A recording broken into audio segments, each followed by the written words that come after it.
Então cá estamos outra vez. Vamos continuar a conversar sobre Jesus, sobre a necessidade de regressarmos a Jesus. E regressar a Jesus significa regressarmos à Galileia, por onde ele próprio começou, aos seus inícios na missão.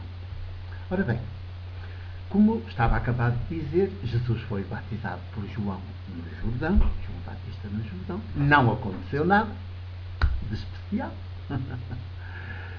Ninguém conhecia Jesus naquela altura. Ele esteve lá anónimo, como um qualquer, um outro qualquer judeu. Entre tantos e tantas que lá estavam, de todo o país, que corriam para João Batista, também Jesus foi. Também foi atraído pela sua pregação. Até começou por ser, certamente, uma espécie de iniciado, de discípulo de João Batista. Porque João fazia assim um bocado de escola e tinha seguidores com ele. Jesus terá iniciado assim, terá começado assim, a pensar que era por ali. O seu trabalho, a sua intervenção na sociedade passaria por ali, juntamente com João Batista.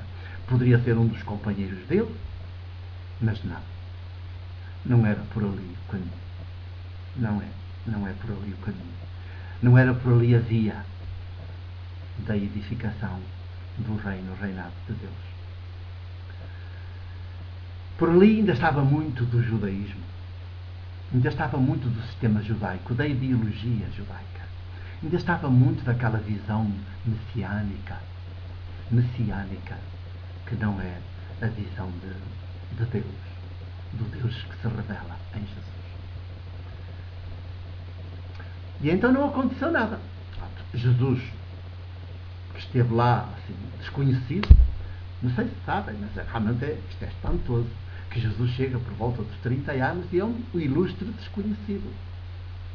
Só era conhecido em Nazaré, onde cresceu, onde nasceu, onde cresceu, onde era carpinteiro, um camponês, ali a 6, 7, 8 quilómetros da cidade de Séforis, que tinha presenciado todas aquelas coisas que tinham ocorrido durante a idade enquanto ele crescia. Tinha presenciado, tinha-se deixado influenciar certamente por todos os acontecimentos.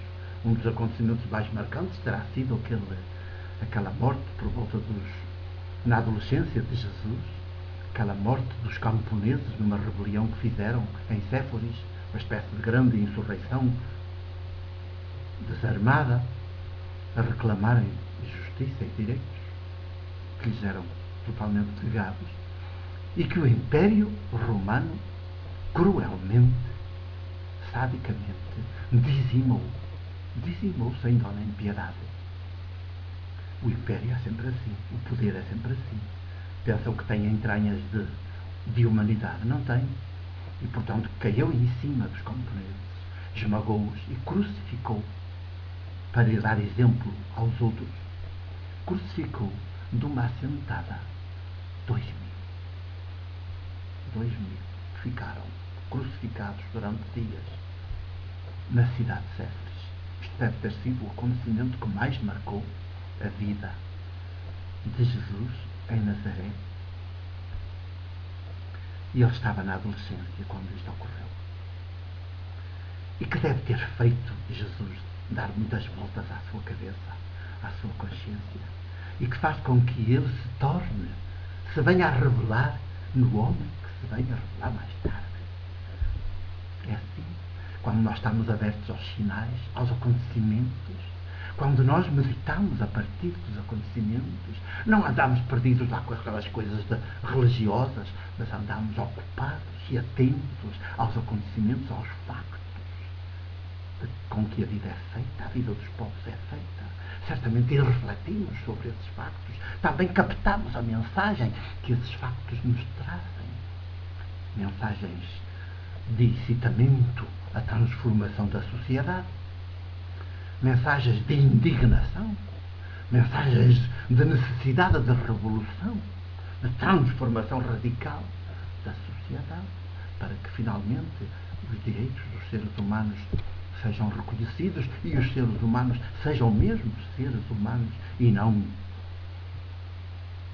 coisas, não sejam minhocas, não sejam carne para canhão. Ora, Jesus, felizmente, andou sempre muito atento à história. E é por isso que se vem a ser o homem que é plenamente homem. O homem. Até o Evangelho chama-lhe o Filho do Homem, que é uma expressão que significa o homem em plenitude. O ser humano na sua plenitude. Chama-lhe o Filho do Homem. Não chama o Filho de Deus. É engraçado, não é? Chama-lhe o Filho do Homem. A plenitude do humano está em Jesus. É o que quer dizer a expressão o Filho do Homem.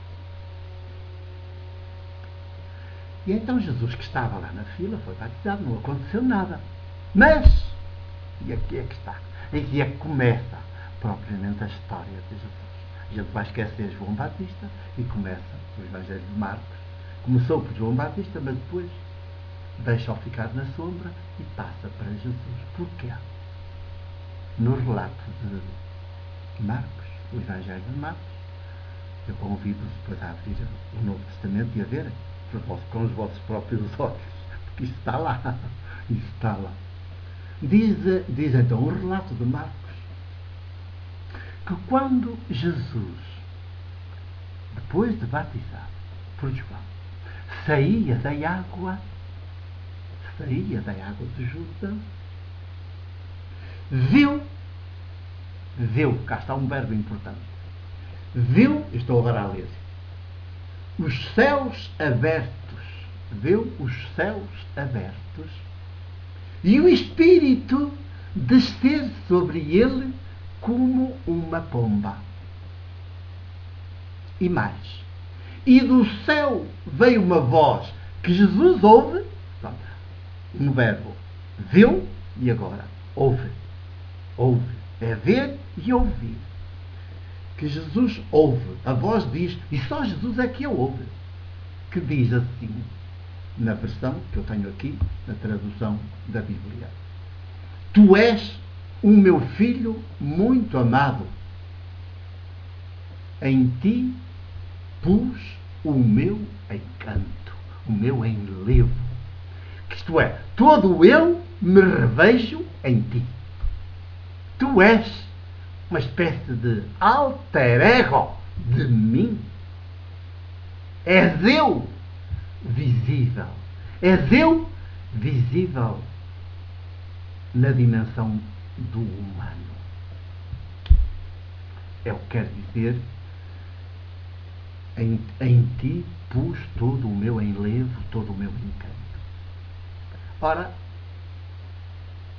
e é aqui que se inicia a missão de Jesus. Já não tem nada a ver com João Batista. Há uma ruptura com João Batista. Se Jesus chegou a ser discípulo de João Batista, acabou ali. Aquele batismo da água foi a última etapa, acabou. E ao sair da água, acontece uma transformação profunda no íntimo de Jesus. E esta transformação está aqui relatada. Eu sigo a tradução da Nova Bíblia dos Capuchinhos, para não haver mais confusões. Dizerem que eu ando aqui a criar uma Bíblia à parte. Diz nesta tradução que ao sair da água há este acontecimento no íntimo, no mais íntimo de Jesus. E este acontecimento muda a vida de Jesus por completo. Também faz uma ruptura com João Batista, faz uma ruptura com o templo de Jerusalém, com a sinagoga, com os sacerdotes, com toda a doutrina que era ensinada até então. Há uma ruptura e há um novo começo. E aqui esta experiência sintetiza-se em dois verbos: ver e ouvir. Jesus vê o que até então não tinha visto e ouve o que até então não tinha ouvido. Vamos já ver o que é e ouvir o que é.